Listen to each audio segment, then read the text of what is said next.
ny mofinaina isan'andro atolotry ny mpitandrina rakotina valina maoly.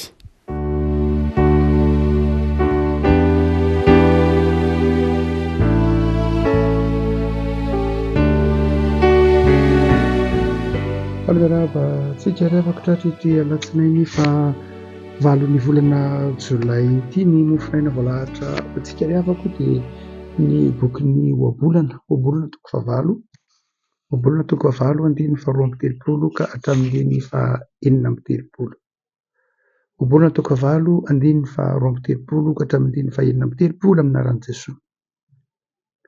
Koa miainoa ianareo anaka fa sambatra izay manaraka ny diko mino anatra ka endre fahazaman-dahy, sambatra izay olona mianaka miaro toro mandrakariva ao ambavadiko ary miandry ao amin'ny tolam-baravarako fa izay mahita dia mahita fiainana sady mahazo sitraka amin'i Jehovah, fa izay diso ahy kosa mampidi-doza amin'ny fanahy ary izay rehetra mankala ity fahafatesana. Ray masina manamasinana ny fahamarinana ny teninao no fahamarinana. Amen. Mikasika ny fahendrena ity boky ny oabolana toko fahavalo eto ampelantanantsika ity ry havako.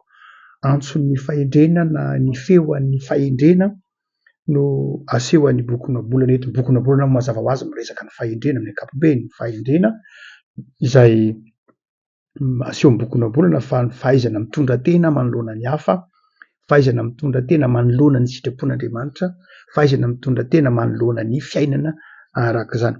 Ka dia raha ohatra ka mijery tsika amin'ny soratra masina manontolo hoe inona moa na iza moa ny fahendrena na ahoana ny fahendrena dia afaka jerena tsara ao amin'i Jesosy Kristy Tompo izany. Jesosy dia tondrona ho fahendrena ary ireo mpivaofy ny boky ny oabolana rehefa mijery ny boky ny oabolana dia afaka mijery tsara hoe azo jerena ao amin'ny boky ny oabolana amin'ny alalan'ny fahendrena Jesosy. Ary hita ao amin'ny boky ny oabolana amin'ny alalan'ny fahendrena Jesosy. Raha tsorina izany dia toy ny hoe feo an'i Jesosy na toy ny hoe afatra azo atao hoe afatra Jesosy mihitsy ity oabolana toko fahavalo andiny fa 12 ka hatramin'ny fa 13 ity.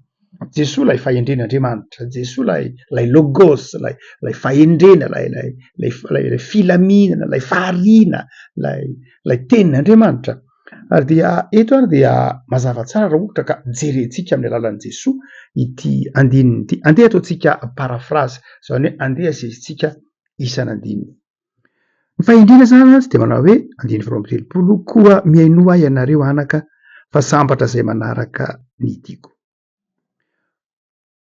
Raha mamaky tsara ny toritenin'i Jesosy ao amin'ny Jaona isika na koa any amin'ny Matio dia mazava ny antson'i Jesosy, fiainoana an'i Jesosy, fahasambarana ny manaraka an'i Jesosy.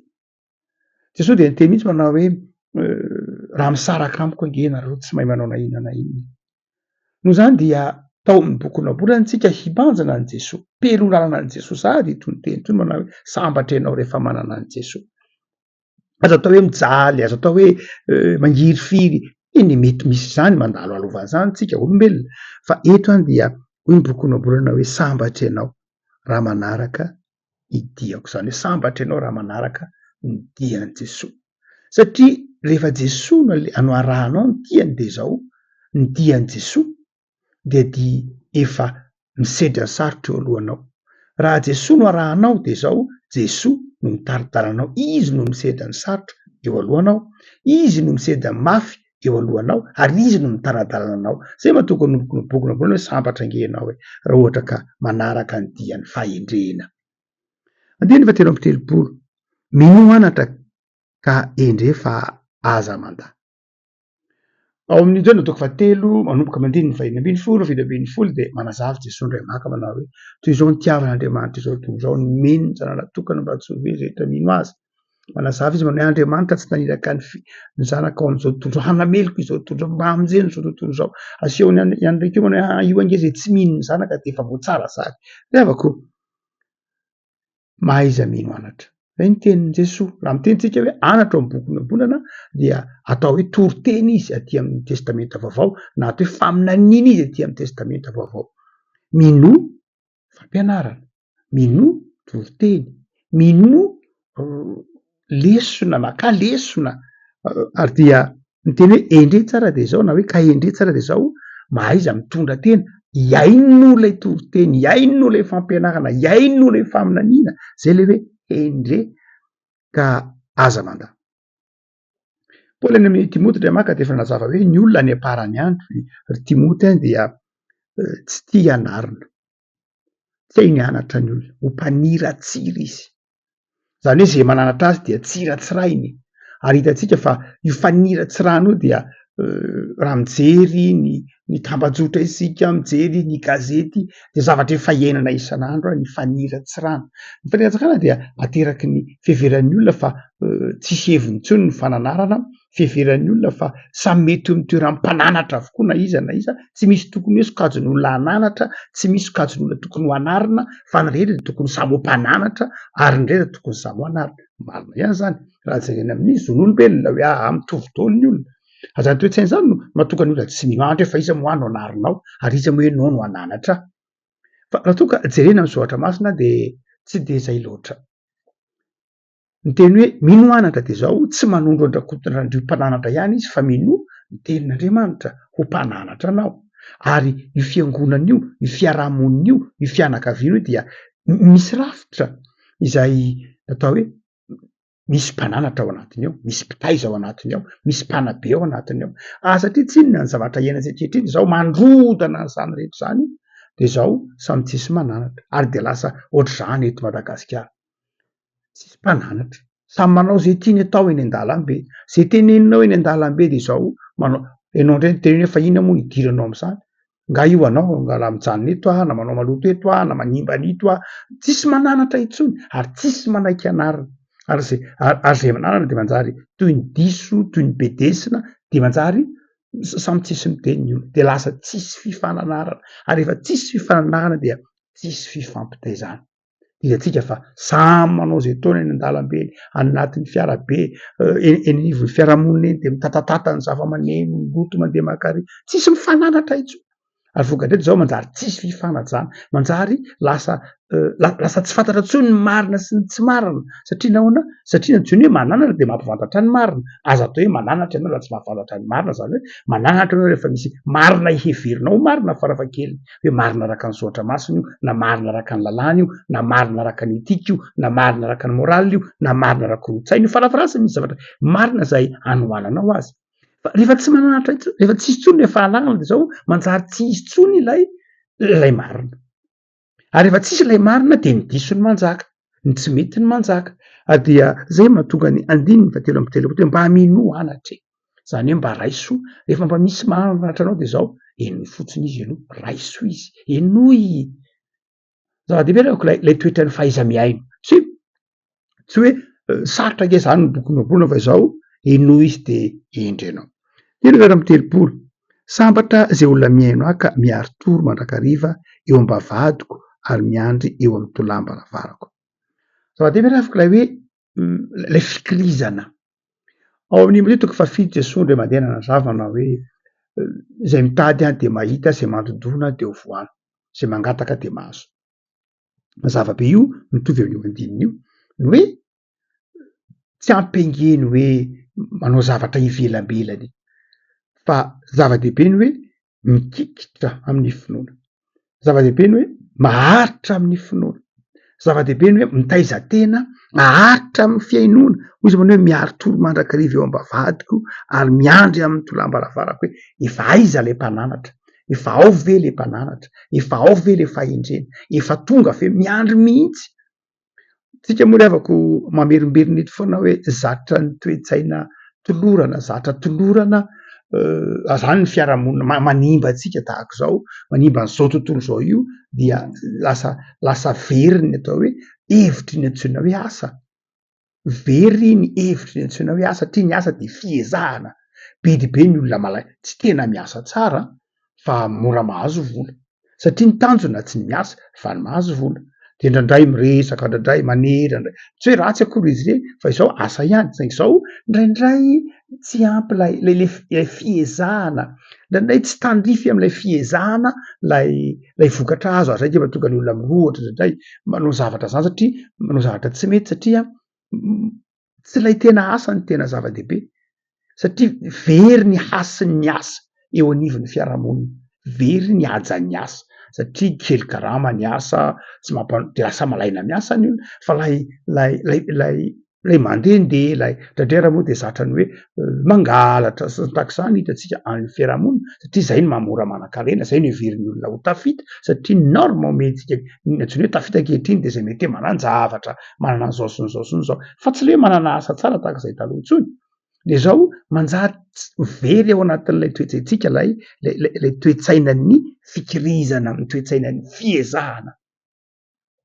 Misy filozofia anankiray nanazava izy anarentaka aban'izy nazavany loza ho an'ny olona moderna satria nahoana satria very ao anatin'ny olona moderna ny l'homme moderna ozy ny fitiavana ny asa sy ny fiezahana dia tsy diso akory zany am'izao andrenatsika izao fa be de be ny olona zay tsy miraharaha asa intsony tsy manisy vidin'ny asa ary rehefa tsy misy vidin'ny asa de zao tsy mampisy vidin'ny fiezahana sy ny fikirizana.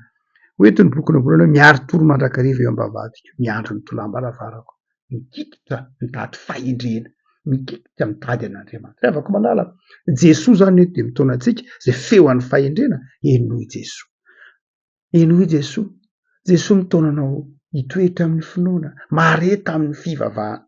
Dimy fahenina amby telopolo fa izay mahita de mahita fiainana sady mahasitraka am' Jehova.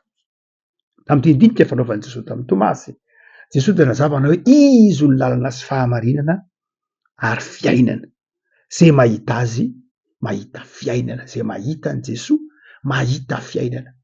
Misy karazana fiainana be deaibe nge misy le atao hoe vie naturelle aka de io fiainana asa ohatr'izao hitantsika andavanandro io, misy koa ny vie spirituelle, misy be deaibe ny fiainana fa eto any de le tena fiainana ny resahany, tsy le mody fiainana tsy hoe velona de endrika anankiray iny hoe misakafo miasa iny endrika anankiray iny fa le fiainana tena fiainana zao lay fifaliana ao anaty, lay fifaliana amin'ny vanim-potoana ankehitriny, lay fiainana zay tsy tsapan'ny olona rehetra fa tsapan'izay manana an' Jesoa ihany io. Mety naiza mety misy azy mety ao anatin'ny tsy fahampiana izy, mety ao anatin'ny fantrana izy, mety ao anatin'ny fanenjehana izy, mety any ampigadrana izy, mety marary any hopitaly izy, mety ao anatin'ny sakafo be izy fa izao mahita fiainana izy. Rahasalama Martiora andeha hovonoina hiakatra ny holefonina hiakatra ny miala eto Ambatonakanga hiakatra any Ambatovinaky andeha hovonoina ho any amin'ny fahafatesana fa zao ny hirany hitako ny lalatsara ka izorako. Aikay le fiainana tsy voatery hoe mandositra tsy hita ao anatin'ny fahoriana fa ny fiainana de mety ho hita amin'ny fotoana rehetra rehefa misafidy ny anana fiainana ny olona. Ny fiainana zany de zao safidy toetsaina ateraky ny fiarahana amy Kristy. De hoy Jesoa izy nge relahana sy fahamarinana ary fiainana, tsy hoe velona fotsiny izy fa fiainana mihitsy izy, velona mitondra fiainana ho antsika. De afaka malala iza ny te-hanana fiainana de zay miaraka am' Jesoa, zay miara-mandeha amy Tompo, zay ny mahana ny fiainana. De aza manaiky hiferinana ny avako malala, aza manaiky tanjondomy nialiky ny fahafatesana, nialiky ny fahantrana, nialiky ny fahakahalana fa miezaha mifikira am' Jesoa zay fiainana. Ataovy ao anatinao Jesoa zay teniny manao hoe izay mahita zay niona tamiko zay nandray aho Jesoa de zao nandray fiainana de mahana fiainana ianao zany de mahaiza mifaly am'zany fiainana ankehitriny zany. Ane ny fahaenina amby telopolo fa izay diso ahy kosa dia mampidi-doza amy fanahiny ary izy rehetra mankahala de ty fahafatesana. Inona moa afaka malaza zany olona mankahala fahendrena? Ny olona mankahala fahendrena de zao tahaka an'ireo mpanoratàlana fahizay teo imasony teo Jesoa saingy nifinganiny. Inona moa ny olona mankahala fahendrena? Mankahala fahendrena tahaka ireo Sadoseo, tahaka ireo Fariseo, tahaka andry Jodasy koa raha sanatriany zany. Efa mba niaraka tamy 20 lahy teo ihany, niaraka nihinana ho Jesoa, niaraka ny sakafo fa saingy zao tsy nijery an' Jesoa tamin'ny solomason'ny fitiavana fa nijery an' Jesoa tamin'ny solomason'ny fitiavan-tena. Mba tonga teo ambaravarana ihany fa tsy tafiditra tao an-trano. De afaka koa malala manana anjara am' Jesoa ianao satria ty fahendrena fa aza ty fahafatesana. Ty fahafatesana dia ny olona zay feno fahakalana, ny olona zay tsy mahay misaotra an'Andriamanitra ny vanim-potoana ankehitriny. Avako ity oam-bolona toko fahavalo-andiny faharoa amby telopolo hatramin'ny faina amby telopolo ty ary dia antsoavin'ny fahendrena. Atao hoe antsoavin'ny Jesoa mihitsy raha izay anazy ilazana azy. Nitaonanao hanararoatra ny ankehitriny. Hanararoatra hoe ankehitriny ny fandraisany izany fiainana izany. Tsy zavatra ho avy izany fa ankehitriny ianao dia afaka miaina izany fiainana izany ao amin'i Jesoa. Ary ny faharoa dia izao mikikitra, mitoetra amin'ny finoana, mikikitra amin'ilay fiainana ao amin'i Jesoa. Ary ny fahatelo dia izao mahay zara miaino ny tenin'Andriamanitra. Mivavaka isika. Tompo ampisaranao izay noho ny amin'ny soratra masina izay azonay novakiana antsoavo momba ny fahendrena, momba ny fahendrena izay hita ao aminao Jesoa. Sao tompo fa izao herinandro vao manomboka izao dia tianao handeha amin'ny fahendrena izay. Sao fa manafatra anay ianao Jesoa fa ianao ilay fahendrena, ianao ilay lalàna sy fahamarinana ary fiainana, ianao ilay efa naharesy ny vavahadin'ny fiainantsika ka manjary tonga zanakao sy mpanomponao izay ary afaka mandeha amin'ny fahendrena. Tompo dia amin'ity herinandro vao manomboka ity dia ataovy mino anatra izahay, ataovy hiendry izahay, ataovy mahita fiainana ao aminao Jesoa. Jereo izao herinandro vaovao izao izay anakinanay ny fiainanay eo am-pelantananao, aza mahafoy na mahasaraka anay ianao. Rakovy amin'ny fahasoavanao ny fiainanay, ny isan'andronay, ny tontolom-piainanay. Rakovy amin'ny fahasoavanao. Jereo tompo, jereo ny tanindrazanay, jereo ny mpiara-belona aminay, jereo ireo havanay izay mandalo fahasairana sy trano ampahirizo. Dia manonona ny fiadananao izay Jesoa aminay tsirairay avy izay ianao tianay, ianao akaiky anay. Miara-mandeha aminao izay dia hamarino amin'izay rehetra mifanojo aminay fa hiendry izahay. Ary dia tahio koa ny fiangonana misy anay tsirairay avy mba ho vavolombelon'ny fitiavanao sy ny fahendrenao. Dia ame fifaliana izahay amin'izao herinandro vao manomboka izao dia metraka ny isan'andro ny andrazy amin'ity herinandro ity eo am-pelantananay Tompo. Malala anao Jesoa. Amen.